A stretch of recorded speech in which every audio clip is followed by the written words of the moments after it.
Mr. President, I want to thank Senator Kaine for Senate Joint Resolution 90 and ask unanimous consent to be added as a co-sponsor. Without objection. We are here debating a central constitutional precept, and I'm glad we are. Throughout my career in the House and Senate, I've tried to be consistent on this issue and respect the Constitution and its wisdom.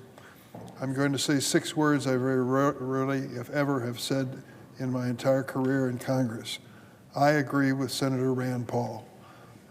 I believe what he has said on the floor today is, in fact, the way I feel about what this section of the Constitution means.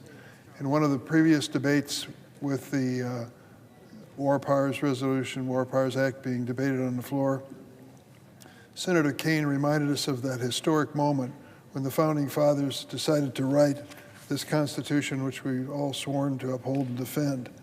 And leading that Constitutional Convention, of course, was the greatest general then and still in the history of the United States, George Washington. Despite the fact that he was in the room and leading the conversation about what Constitution would govern this country, Article 1, Section 8 put in a provision and basically said, when it comes to a future war, even if you're president, General Washington, the Congress will have the power to decide whether we go to war. Senator Kaine made that point in an earlier debate, and I thought it was well worth repeating. Let me say a word about Venezuela. In 2018, I had the opportunity to visit Venezuela, a once prosperous, albeit imperfect democracy, suffering terrible economic and political decline under the disgraceful and failed leadership of Nicolas Maduro. I told then President Maduro that if he rigged any upcoming elections, Venezuelans would be even more isolated and endure further unnecessary suffering. He went ahead with a sham election anyway, leading to even more cruelty and the exodus of literally millions of Venezuelans, some to the United States. Last July, Venezuela had another presidential election during which the regime, the Maduro regime, arbitrarily blocked opposition candidates from the ballot and tried to undermine the pre-electoral process. Nonetheless, more than 10 million Venezuelans showed up to vote, and results meticulously documented by credible election monitors showed a sweeping victory for opposition candidate Edmundo Gonzalez. Maduro and his criminal enablers again refused to respect the rules and shamelessly refused to swear in legitimately chosen President Gonzalez. So let me make it clear. Nicolas Maduro is an illegitimate leader guilty of turning Venezuela into a failed state, one that has caused terrible suffering and misery for the people who live there.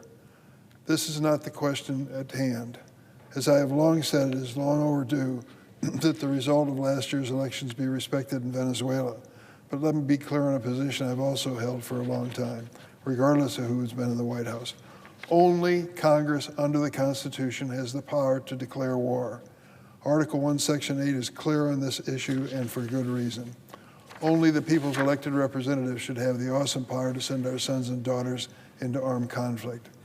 I remember thinking about this in personal terms during the era of the Vietnam War when I was a college student, thinking about the fact that there had not been any formal declaration of war in Vietnam, and yet over 40,000 of my brothers and sisters gave their lives in that conflict.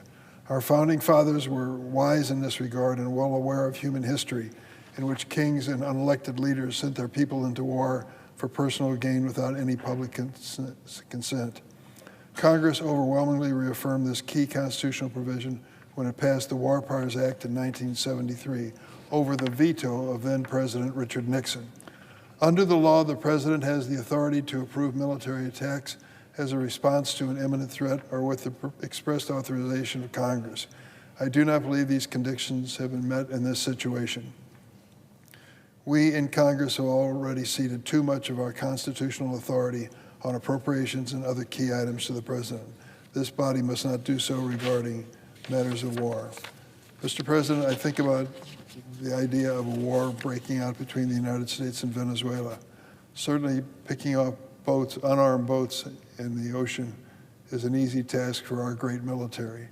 But let's keep in mind, we live in a world where there's asymmetric power. What am I talking about? Take a look at what the drones, many of them pretty cheap pieces of equipment, have wrought in countries like Ukraine in the midst of their war. What would turn out to be a massive force by the United States sent down to the Caribbean should be a show of force may be subject to attack even by Venezuela, the small and poorly armed country that it is.